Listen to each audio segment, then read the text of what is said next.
Ito nga si tatay ay kakamustahin natin mga idol. Si tatay pala ay isang parking boy dito sa BPI ng Dasmariñas, Cavite. So siya po ay iniwan ng kanyang mga anak.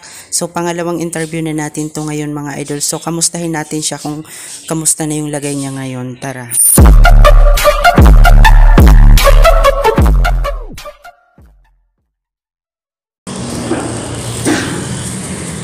Hello tay, good afternoon. Kamusta na kayo? Ito, malakas pa rin. Nangangalakal kayo? Oo. Karton.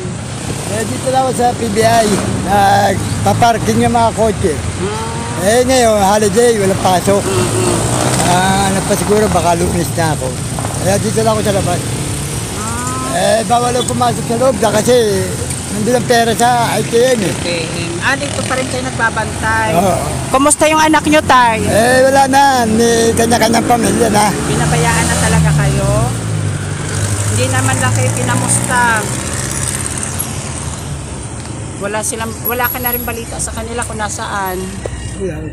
Wala na rin. So si tatay mga idol ay mag-isa na lang din sa buhay. Pinabayaan na rin siya ng kanyang mga anak. Hindi ko alam kung napanood nila yung video natin or hindi. Asawa ko patay na eh. Wala ka pa rin kasama sa bahay. Wala.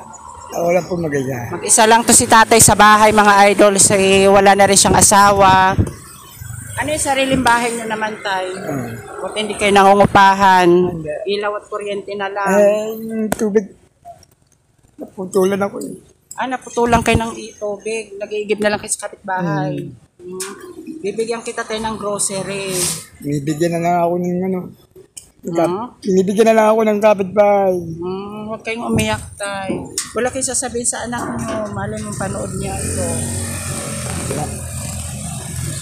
Hindi ko na nga alam kung saan na Pinabayaan kasi si tatay ng kanyang mga anak, mga idol. Kamag-anak ko na sa Bulacan. Na kapatid ko nandun. Alam naman nila tayo na nandito ka nangangalakal. Hindi. Hindi nila alam yung trabaho mo dito na mahirap. Hindi. Wala kayong balak umuwi ng Bulacan. Ano lang o, ito yung Pasko. Tuwing Pasko. Gusto lang. Kaso hindi nyo kasama yung mga anak nyo, no? Hindi. Ako lang po mag-isa. Pinabayaan na kasi kayo. So, sana mapanood ulit to ng kanyang mga anak. Si tatay pala ay pangalawang interview na natin mga idol. Nananawagan siya nung una na balikan siya ng mga anak niya kaso wala pa rin nangyari hanggang ngayon. So pinabayaan na talaga si tatay. Wala na rin si tatay asawa. Balo na rin po. So mag-isa na lang din siya sa buhay. Buti naabutan natin siya dito. Bibigyan natin siya ng grocery para makatulong naman sa inyo tayo ito.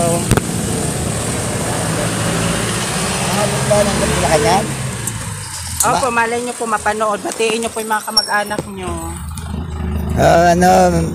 Ate Linda, kamusta kayo dyan? Pupunta ako sa sa Despera sa Pasko.